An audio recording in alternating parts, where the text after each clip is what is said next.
Hello everyone, it's SpawnPoiint and this could be the end game of OLED gaming monitors. So it's ROG's brand new 32-inch 4K OLED and it is a beast. 480Hz, VRR, HDR, a true black glossy display, and it's packing the new Tandem RGB Stripe OLED panel. So it's called the PG32UCWM and I've been using it over the last week on the PS5 Pro and RTX 5080 to see if it's any better than my LG 32GS95UE. But is it perfect? Well, let's get this unboxed today and take a closer look at how good this screen really is.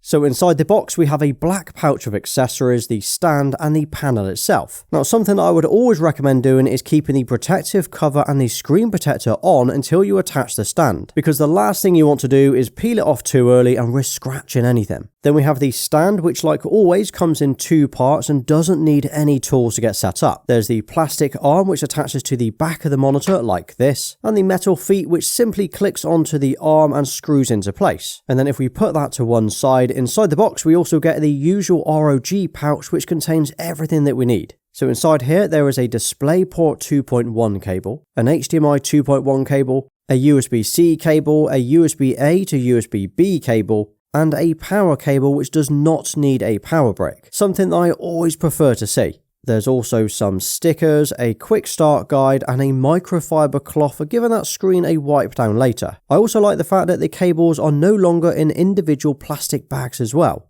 Now I will show you the screen in a minute because it is a beaut, but can we just take a moment to appreciate how nice the back of this monitor actually looks? Like, you and I know we are never going to look at this again once it's set up on our desks, but I absolutely love translucent tech. Anything that you can see through and see the internals of tech always looks so clean and cool. I'm not sure if it's the nostalgia talking here with the old N64 or Xbox consoles, but I love it. And then looking around, it's still got the ultra thin edges around the screen, which is nice, and the huge ROG logo on one side. This also lights up with the full-on RGB if you want it to, and it gives a nice subtle glow on your wall. And then when it's all powered on, you can have these red LED lights shining onto your desk underneath the stand. Now you can leave these on or you can switch them off in the settings. And then if we look around the front, we've got the ROG chin that by default glows red, but you can also switch this off in the settings as well if you want that all black stealthy look. As for the ports, well, it's got everything that I would like to see from a gaming monitor. DisplayPort 2.1, 2 HDMI 2.1, a 90-watt USB-C port, 3 USB-A ports, and a 3.5mm headphone jack. Now I know that ROG have alternated between the two different stands over the years depending on the model that you go for, and although I like the quality of the metal feet, I do still prefer the metal plate that they use on the XG32. Those always take up far less space on my desk, but of course this one still has all of the usual adjustments that you need. But if you don't want to use the stand and you'd rather use your own stand or mounting arm, there is a VESA 100x100 mounting bracket instead. But let's be real, we're here to look at the new panel, right? And this one is stunning. This is a 32-inch, well 31 by 5-inch, 3840 by 2160 OLED screen. And guys, it looks unreal. Now this is calibrated straight out of the box, so to be honest, other than jumping into the settings and swapping the energy saving mode over to performance mode, and then making sure the brightness is set to 100, it's pretty much good to go. We're getting these awesome colours, nice inky blacks, and of course that glossy finish that we love to see on OLEDs. Now I know that I swap between monitors quite a lot, but I will forever say that I prefer glossy to matte finish displays. There's something about the deep, rich look from a glossy screen that you just cannot get from a matte finish screen. And what's great to see is this screen is packing the latest true black glossy coating. So this isn't just a glossy and a reflective screen like we've seen before. This has a really deep black tint to it that makes it so much easier to see during the day. And ROG say it can reduce ambient reflections by 38%. There's also no haze or smeary finish to it at all, just pure deep blacks in pretty much any lighting. But the really important feature on this new monitor is the new Tandem RGB Stripe OLED tech. And that's because previous OLED gaming monitors generally use red, green, blue and white subpixels. The additional white one is supposed to help increase the brightness levels, but it can also reduce the colours at higher brightness. Whereas with RGB Stripe, it gets rid of the additional white subpixel and uses a red, green and blue stripe instead. This means you'll notice that text looks far sharper and cleaner, where small fonts have less fringing or coloured edges, and if you're using it for working as well, Word documents look so much better. But it's also the colours, so the new RGB Stripe layout now has a 27% larger colour volume and a 99% DCI-P3 colour gamut, as well as a delta rating of less than 2. Well, in real world terms, colours are brighter, clearer and more vibrant, but not oversaturated. Colours have that punch that you expect from an OLED, but the new RGB panel also gives us this clean look. The monitor also has a VESA Display HDR True Black rating of 400 and a quoted peak HDR brightness of 1000 nits. Although, as with almost every OLED monitor, that peak brightness figure applies to smaller highlights rather than the entire screen. So something like a tiny explosion, reflection or bright light can hit a much higher level than a full screen white image, for example. But it's what gives us the nice contrast between the blackest of blacks and the bright highlights. Now, as I said before, just make sure you've set it to the performance mode and maxed out the brightness to 100. And when it comes to gaming, I've been using it over the last week on my RTX 5080 and my PS5 Pro, because although a monitor like this does deserve a PC to really test it out, console gamers do want a decent 4K OLED as well. So at its native resolution, you get 4K at 240Hz. So for single player games, you're getting this incredibly detailed image, amazing colours and this picture. Now, Cyberpunk always looks like an absolute dream on an OLED, and it's always my go-to when I want to show off things like the black levels and the contrast. Like, how good does this ray tracing look on here? But then you have the near instant pixel response, so ASUS quotes 0.03 milliseconds. But the important thing to know is that OLED pixels can transition incredibly quickly without leaving any trails or blur that you sometimes see on LCDs. It also supports AMD FreeSync Premium Pro and NVIDIA G-Sync, which helps the monitor match the game's frame rate. Basically, it reduces the tearing and makes games run far smoother. Oh, and it's got ROG's OLED anti-flicker, so it's designed to reduce flicker when the refresh rate fluctuates in games. But here's a cool thing, so if 4K 240Hz isn't enough for you, tap this button underneath and it will swap the screen over to 480Hz at 1080p. For FPS games, this is where it makes a huge difference, and it's great because you don't need two different monitors for two different purposes. You can swap between those nice 4K cinematic story games and those 480Hz shooters as a click of a button. However, there is an obvious compromise here because you're now displaying 1080p on a 32-inch 4K screen. And that means that the image is softer than native 4K, although not terrible, it is noticeable. Now, I wouldn't want to use 1080p for everyday gaming, but then that's not really what the point is. It's for games like Counter-Strike or Valorant, where frame rate and responsiveness matter more than resolution.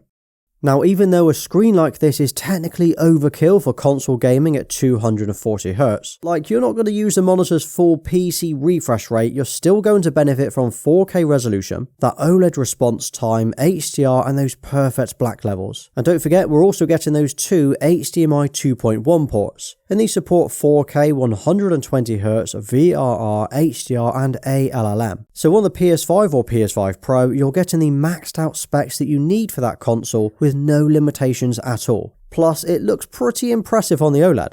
I also think that 32-inch is the perfect size for a desk setup. Sure, the 27-inch version is probably better if you play FPS games exclusively, but for that immersive experience or story-driven games, 32 inches is definitely where it's at. Now, Dolby Vision support is more relevant to the Xbox consoles, but the PS5 does support HDR10, so it's great that the monitor supports both in case you have both consoles on your desk. Now, something worth mentioning is there are no speakers built in and there are no apps on here like you'd get on a TV. So if you do want to use this for things like watching TV or watching movies, you'll need to use the inbuilt apps on your console. Now, aside from gaming, I did also test this out on my MacBook Pro for work as well as my PC using Windows. And I love the fact that it has a KVM switch and a 90-watt USB-C port. And this means that my Mac can be hooked up and powered at the same time. Plus, as it's got the new Tandem RGB Stripe layout, we are getting far better text clarity. Now, this is always difficult to capture here, but you can see here there's little to no fringing on the text, which is something that we normally see on OLEDs. Now I'll be honest guys, I would have no trouble using this for working on if I didn't always want to use an ultra-wide. Viewing angles on this are as good as it gets really. Perfect contrast and brightness from straight on or off to the side. But there is something that I want to talk about, and that is the green tint, because I know at least one of you will ask this today. So when you're sitting directly in front of the monitor, the image looks perfect. Whites are white and the colours are accurate. However, if you're wondering if the screen suddenly turns green when you're off center, well, it sort of does. Now, it obviously doesn't turn green as such, but there is a shift in colour when you move off center, but only on the white or the really light areas of the screen. Now, as I say, it's not full-blown green, so your characters in a game aren't going to suddenly look like the Hulk, but it's a very subtle green hue that you can maybe just about work out through the camera. But honestly, guys, this is me being really picky. Now for me, I hardly notice it, and I really don't think this will be an issue for most, but definitely something worth mentioning. And if you're worried about burning, like with most OLEDs, it does come with all of the usual OLED care settings. Firstly, it has the custom heatsink and improved cooling, so this should reduce the burning naturally. Or there's pixel cleaning, screen move, logo brightness adjustment, and a screensaver. And then there's also a new setting called target mode, which is where the entire screen dims except for a pinned window. Then we've got things like the Neo proximity sensor, which you can enable. This basically switches the monitor to a black screen when you step away from it. This helps reduce the static images or any poor screens that you might have. As for the settings, UI and menus, well, these are mostly the same that we've seen over the last few years, but using the little joystick around the back of the chin, you can jump into the menus and change things like the picture profiles, brightness, gaming modes, and so on. But I would say to make the most out of the monitor, you want to install ROG's own software, and this is the display widget software.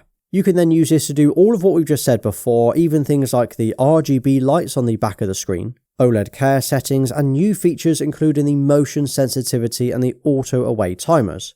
And if you wondered how it compared to my LG XG32UCWM, well, here you go. So this is also a 32-inch 4K OLED, but it has a matte or anti-glare finish as opposed to the nice true black glossy. And that for me is the biggest difference why I would prefer to use the ROG. And then again, this is the new one compared to the XG32UCWMG. It's a very similar screen with the same coating, but this one does not have the new Tandem RGB panel, so the colours aren't going to pop quite the same.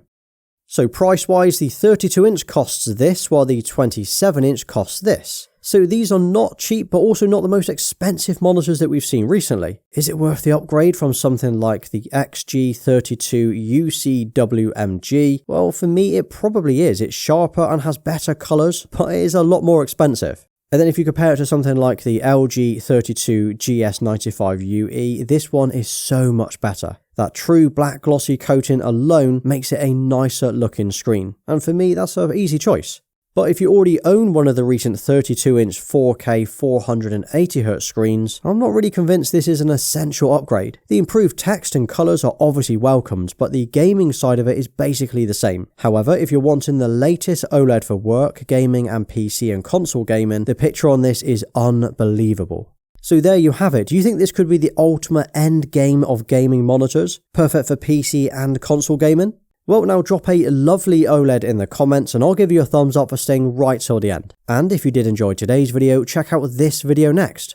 Well, thanks for watching, please like, subscribe and follow me everywhere. Until next time.